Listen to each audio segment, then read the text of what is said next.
बिस्मिल्लाहिर्रहमानिर्रहीम, अस्सलाम वालेकुम। न्यू बॉर्न बेबी बच्चे जो पैदा होते हैं अक्सर देखा होगा उनकी आंख में से पानी चल रहा होता है। क्या वजह है ये पानी चलने की?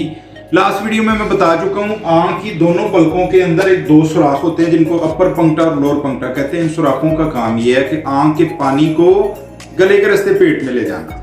जब इन सुराखों में कोई रुकावट पैदा होती है या मसल की वजह से कोई खिंचाव आ जाता है तो ये रुकावट की वजह से बंद हो जाता है। बच्चों में चूंकि न्यू बॉर्न बेबी होते हैं, मसल उस तरीके से काम नहीं कर रहे होते या बाजुकात गिर या इस तरह की चीज की वजह से रुकावट बन जाती है तो ये सुराख बंद हो जाता है और पानी गले में जाने की बजाय आंख से रास्ते चलता रहता है। इसमें छोटी सी एक एक्सरसाइज है, छोटी उंगली का नेल काट के दिन में हर 2-2 घंटे बाद इसको पंपिंग करें, इसको प्रेस करें। हर 2 घंटे बाद ये सुराख खुल जाएगा और पानी गले में जाना शुरू हो जाएगा, पानी बंद हो जाएगा। कम से कम 2 महीने ये एक्सरसाइज करें।